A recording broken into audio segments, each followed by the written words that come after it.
غريب، شو غريب بيتخض من الانفرادات. بص شوبير بيقول ايه، عايزك تسمع، بص ركز في كلام شوبير كده، شوف بيقول ايه شوبير. هيخلص منها بسرعه يعني. ففعلا في خطتها بايدي كان قادر عبد العظيم، فراح مصفر مدي عند ابوه، والقانون طلع واضح انه مخطط قاعد وخلاص مش، فهو الكابتن قادر يطول شويه يعني شوبير بتاع، فراح مديني الكابتن ده حبوس.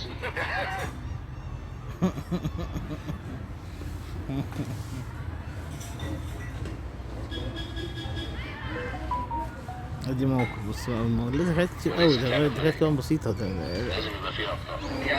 نادي فظيع. مهمات التحكيم في افريقيا والدوري المصري ما لهاش نهاية. انما ما سالنيش الحكام على طول اي حاجه الاهلي اي حاجه الاهلي اي حاجه الاهلي اي حاجه الاهلي.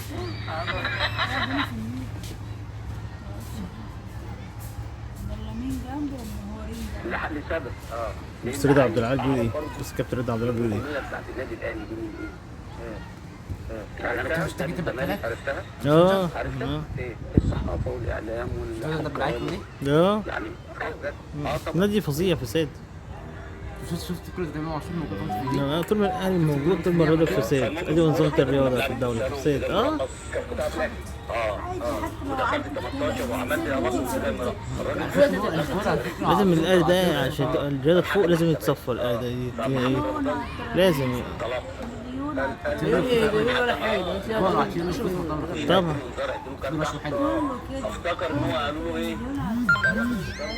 الزمالك اللي جاي يا نهار اسود، قام جاي مطلع بعد ما عمل كده، قام جاي عامل كده اصلا يطلع مدينه بنزل. قلت له طب انا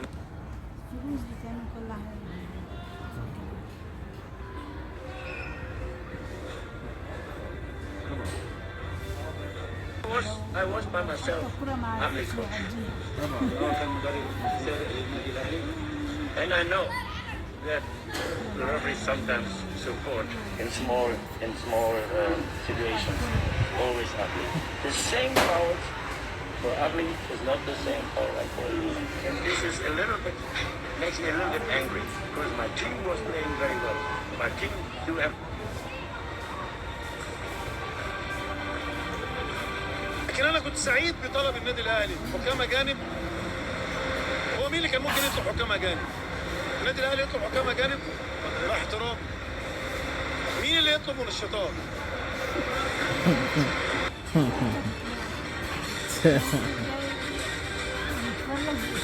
يعني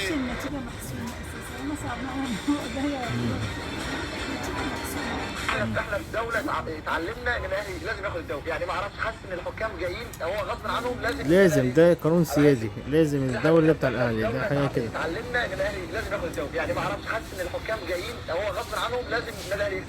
انا حاسس دي حاجه برضه كده موسى ساعات يعني انا شايف ان الاهلي استفاد من التحكيم اكتر من ضربه السنه دي في كل السنين، مش السنه دي بس، هو مش الاهلي بس، يعني انا مش اهلي في مصر مش الاهلي بس، احنا برضه عندنا حاجه، انا شايف بصراحه في الدوري، انا مش قصدي حاجه والله العظيم، بس انا شايف ان الدوري لو حكموه اجانب الاهلي مش هياخد الدوري.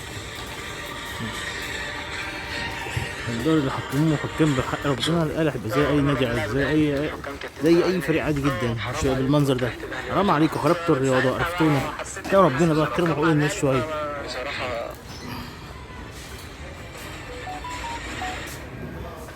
وهي مش طرد يعني حرام.